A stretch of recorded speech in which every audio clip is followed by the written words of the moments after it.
This is a download from BFM 89.9, the business station. This is the Morning Run and you're here with Lynn, Roshan and Noel. Now, ever since UMNO decided to withdraw their support for Bersatu, the talk of a possible alliance between Pakatan Harapan and UMNO has reached fever pitch. DAP and UMNO have both said in the past that they'd never work with each other, but last week, DAP National Organising Secretary Anthony Loke said the party isn't ruling out the possibility of cooperating with other parties like UMNO. Jang. Anyway, Secretary General Lim Guan Eng of DAP said that the party will not collaborate with UMNO in GE15, but they will work with them on certain issues. And he cited the formation of the state governments in Johor and Perak as examples, as well as the need to restore parliament as soon as possible. On UMNO's side, we know UMNO Information Chief Sharil Hamdan had reiterated last week that there will be no political cooperation with PKR or DAP. Well, never say never. Actually, we're asking you on Twitter right now, what would you support an UMNO-DAP alliance? We'd love to hear what you think. Right now, we've got 150 people who have given us their thoughts. 17% say yes, a good move. 29% say it's temporary. Yes, temporarily. 16% say not now. And 38% say never. So, but nothing is ever really certain in the world of politics. So if we do see a possible alliance between these two parties, what sort of coalition would they make? For some answers, we're turning to Professor James Chin, Professor of Asian Studies at the University of Tasmania, who's joining us on the line this morning. Thanks for speaking with us, James. Now, let's touch quickly on the Perak DAP election, which saw Chairman Nga Ko Ming retain his post. Some reports have said that it's highly possible for DAP and UMNO to form a state government with Nga in the driver's seat because he's built bridges with them. How likely is it that we will see this happen? I think it's too early. I think the key will be the upcoming UMNO General Assembly at the end of this month.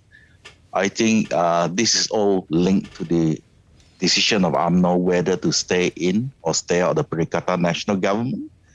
And also at the state level, Perak is unusual in the sense that the UMNO people, they are, how should I put it, they're sort of more like cowboys. They're quite willing to look at all sorts of options.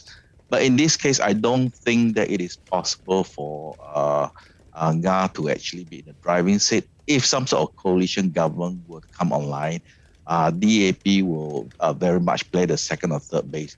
There is no way UMNO will allow DAP to call the shots.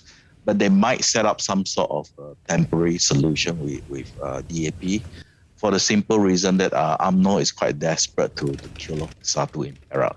So they might come to some sort of a deal with DAP for the short term. What might this temporary solution, the short term, look like? So the short term thing will look like sort of an informal understanding between DAP and UMNO that if both of them sort of win all their seats in Perak, they might come together and form some sort of coalition government with a minimum agreed items. It is because basically my argument has always been that it is not possible for them to come together as full coalition partners because obviously the ideology is so different. I mean, in terms of UMNO, they openly say they believe in Ketuhanan Melayu, Ketuhanan Islam, and DAP strongly believes in Malaysia, which is equal citizenship, right? So there's no way you can reconcile these two ideologies. But there are some areas, for example, that they can compromise on. For example, they can compromise on the issue of good governance. They can compromise on developing Perak further. And also, I think the Perak palace will play an important role in these negotiations. So I think there are some areas that they can work together. But long term, no, I don't see them coming together for the long term. So James, with the Perak and Penang DAP elections now concluded, all eyes will be on the parties yet to be determined National Congress and party election. And how much grip the Lim family still has on the party. What is the likelihood of Lim Guan Eng taking the national chairman's post? Right. So the Lim family is still very influential. I think it's quite obvious if you saw the amount of how should I put it, congratulations, Lim Kit Siang kid on his birthday, including, I think, 3 books were published in his honor. They had a virtual meeting to celebrate his birthday throughout the country, all that sort of stuff. So I think it's quite obvious that you really cannot separate the Lim family from DAP.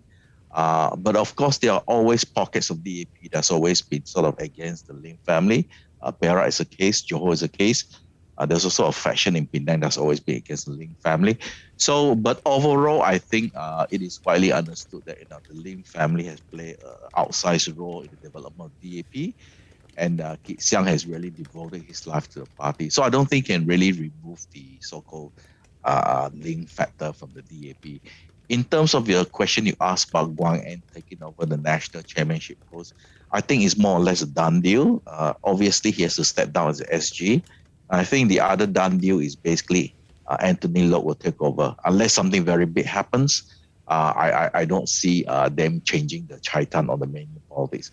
A lot of this has been negotiated over the past year, so I don't see any disruption in terms of the national leadership. Well, Lim Guan Eng has corruption charges on him. In a worst-case scenario, if he's found guilty and cannot stand for GE 15, who is likely to replace his role as a leader in DAP? He's so much associated with the party. But you have to remember the overwhelming majority of DAP members. So I'll come out on the limb and say that maybe 99% of them, they all think this is a political case. It's nothing to do with reality. So he may be charged. He may be, if he's found guilty, obviously he loses political rights. He can't hold a party position, can't stand as candidate. But that doesn't mean he doesn't have any influence. You can, for example, have influence in a party even if you don't hold any leadership positions. A perfect example of that is people like Mahathir. They are political icons. Even inside, outside UMNO, they will always have influence in UMNO. So that is the sort of situation we were talking about when we talk about the Lim family. So, James, if this DAP or Pakatan UMNO Pact happens, what sort of coalition do you expect that it could be? And could they actually be a formidable force in Malaysian politics? You're talking about UMNO and DAP? Yes, or conversely, a broader Pakatan UMNO Pact as well. I don't think that will happen at the federal level. I think it is more likely to happen at the state level. And the reason I say that is because a lot of UMNO MPs that I know of, while they accept that the DAP is more or less the voice of the Chinese community, they also understand that DAP cannot go into a coalition with UMNO because 99% of the members will be against it.